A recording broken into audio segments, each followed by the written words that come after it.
우리는 가끔 이런 질문을 조용히 떠올리게 됩니다. 감정으로 다가오는 상처나 몸으로 느껴지는 고통 앞에서 우리는 어떻게 해야 할까요? 어떻게 받아들이고 어떻게 살아가야 할까요? 잠시 한 이야기를 떠올려 봅니다. 인도의 한 성자에 대한 이야기입니다. 어느 한 사람이 그를 찾아와 계속해서 괴롭히고 모욕하고 그의 반응을 끌어내려 했습니다. 곁에 있던 사람들은 마음이 불편해졌습니다. 스승을 보호하고 싶었고 그 상황을 멈추게 하고 싶었습니다. 하지만 그 성자는 조용히 말했습니다. 왜 그를 막으려 하느냐고.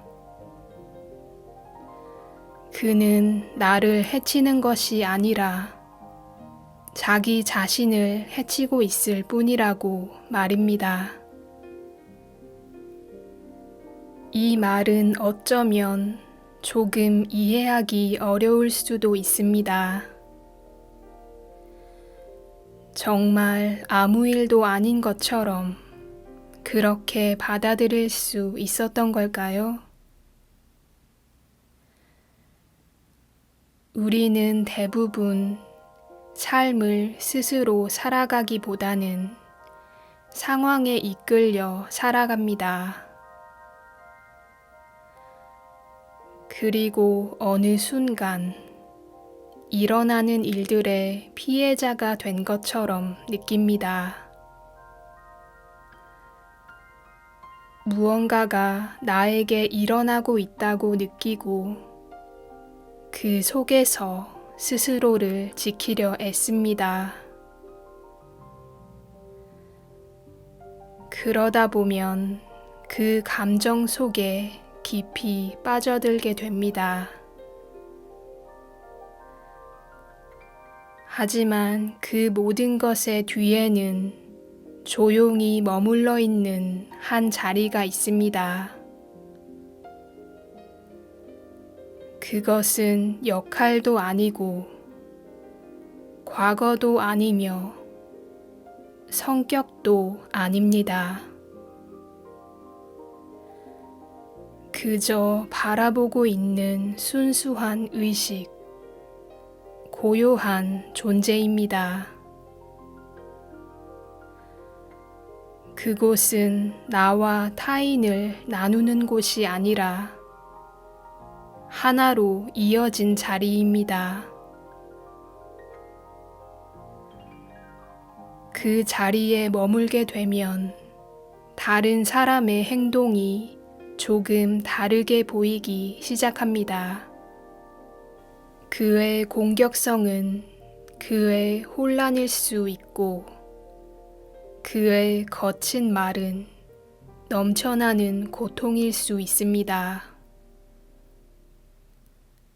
그래서 그 성자는 그 상황에 반응하지 않았을지도 모릅니다.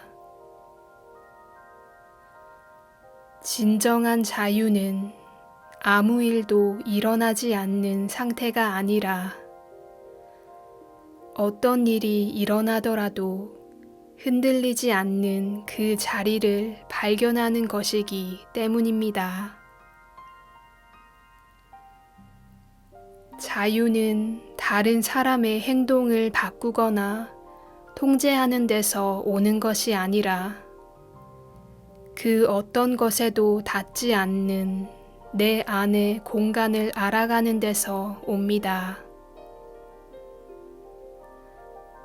그 자리에 가까워질수록 우리는 알게 됩니다. 누군가의 말이 나를 완전히 흔들 수 없고 칭찬도 비난도 그저 지나가는 것이라는 것을요. 그곳에서는 모든 일을 나로 받아들이는 중심이 점점 옅어집니다. 그렇다면 다시 그 질문이 남습니다. 왜 그는 나를 해치는 것이 아니라 자기 자신을 해치고 있다고 말했을까요? 겉으로 보면 분명히 남을 상처 주는 행동이었는데 말입니다. 조금 더 깊은 시선에서 보면 우리가 세상에 내보내는 것은 결국 우리에게 돌아옵니다. 복수의 형태가 아니라 거울처럼 돌아옵니다. 그 사람의 행동은 자신 안의 상태를 만들고 있었고 스스로 안에 있는 분리된 마음을 더 단단히 만들고 있었습니다. 삶은 언젠가 그것을 그대로 비춰주게 됩니다. 벌을 주기 위해서가 아니라 그 환상에서 깨어나게 하기 위해서입니다. 그래서 업이라는 것은 도덕적인 심판이 아니라 하나의 배움입니다. 지금 내가 어떤 상태로 존재하고 있는지, 그것이 어떤 결과로 이어지는지를 보여주는 과정입니다. 하지만 우리는 여전히 고통스럽게 느낄 수 있습니다. 상처는 실제로 아프고 그 감정은 분명히 존재하기 때문입니다. 그렇다면 우리는 그저 참고 받아들여야 할까요? 겉으로 보이는 삶에서는 고통은 분명히 현실입니다. 그래서 우리는 자신을 지키는 경계를 가져야 합니다. 아니요, 라고 말할 수 있고 그 자리를 떠날 수도 있습니다. 거리를 두거나 필요하다면 도움을 구할 수도 있습니다. 그 모든 것을 하면서도 마음을 완전히 닫지 않을 수 있습니다. 상대를 향해 조용한 연민을 남겨둘 수 있습니다. 중요한 것은 그 행동을 이해하는 것이지 허용하는 것이 아닙니다. 그리고 동시에 그 상황에 반응하며 나 또한 같은 모습이 되지 않는 것입니다. 누군가의 괴롭힘이 내 마음을 단단히 굳어지게 만들도록 내버려 둘 필요가 없습니다. 진짜 아픈 일은 누군가가 나를 다치게 한 것이 아니라 그로 인해 내가 나 자신을 잊어버리는 것입니다. 나는 단지 상처받은 존재가 아니라 우리 서로를 집으로 이끄는 사랑의 의식이기 때문입니다. 누군가를 해치는 행동은 무지에서 비롯됩니다. 우리가 서로 연결되어 있다는 사실을 잊어버린 상태입니다. 그래서 누군가를 때리는 것은 다른 사람이 아니라 다른 모습의 같은 생명을 때리는 것과 같습니다. 그들은 그것을 보지 못합니다. 자신의 역할에 묶여있기 때문입니다. 그들의 공격성은 혼란이고 그들의 행동은 하나의 외침이며 그 잔인함은 넘쳐나는 고통입니다. 하지만 이것이 그 행동을 정당화한다는 뜻은 아닙니다. 단지 이해한다는 의미입니다.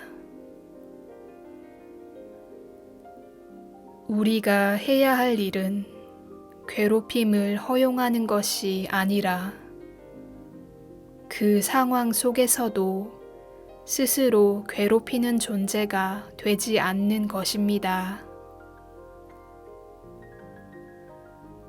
잠시 한 걸음 물러서서 그 사람의 길을 떠올려 봅니다.